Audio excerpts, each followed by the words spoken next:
The term birth defect, also known as congenital anomaly or congenital malformation, is an abnormality affecting body structure or function that is present at birth. A birth defect may be clinically obvious at birth or may be diagnosed in infancy, childhood, or later in life. There are two main categories of birth defects. First are functional defects. These include developmental disabilities such as cerebral palsy or deafness, metabolic conditions such as PKU, or hematologic diseases such as sickle cell. And second are structural defects, which are divided into two groups, major and minor malformations. Major malformations include any structural abnormality with surgical, medical, or cosmetic importance, whereas minor birth defects are those structural abnormalities without any surgical, cosmetic, or medical situations.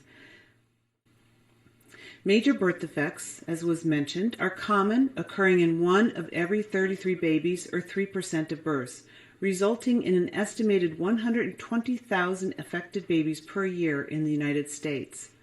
By 5 years of age, 1 in 20 children will be diagnosed with a birth defect. As shown here, congenital heart defects represent the largest group of birth defects, approximately 1/4 of all birth defects. This figure shows 3 different hearts. On the left is an image of a normal heart. In the center, this figure illustrates hypoplastic left heart syndrome, and on the right, transposition of the great arteries. Heart defects vary in their level of severity. Both of these congenital heart defects would require surgery in the first year of an infant's life. Neural tube defects such as spina bifida and anencephaly, shown in this slide, are birth defects affecting the brain and the spinal cord that occur very early in pregnancy. Babies born with anencephaly do not survive, whereas babies born with spina bifida survive with mild to severe disabilities, depending on the severity of the defect. Serious birth defects of the abdominal wall include 2 main types. On your left is gastroschisis, where at birth the intestines and sometimes other organs are actually outside of the abdominal cavity through an opening in the abdominal wall, usually on the right side of the umbilical cord, and are not covered by any membrane. On your right is omphalocele, where organs are actually outside of the abdomen, but they are covered by a membrane. The causes of birth defects are considered complex, with both genetic and environmental factors playing a role.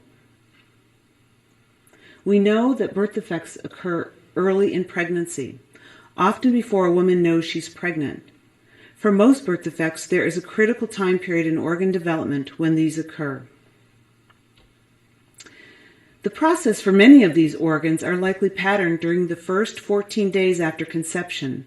As early as 14 days after conception, the brain, spinal cord, heart, circulatory, and digestive systems begin to develop. Most organ development is completed by 8 weeks gestation, but some are completed a couple of weeks later, and others, such as the brain, continue to develop throughout the pregnancy. Because organ development begins after conception, the critical time period for all women to reduce their risk is before they become pregnant. For example, in order to reduce risk of neural tube defects, a woman must consume folic acid prior to conception. The neural tube begins to close at 14 days post-conception and is completed by 28 days. Folic acid fortification of cereal and grain products has been a very effective strategy because it increases folate levels among all women in the United States, whether planning a pregnancy or not. However, because women may not consume enough fortified grains each day, it is important for women in their childbearing years to take a multivitamin with folic acid.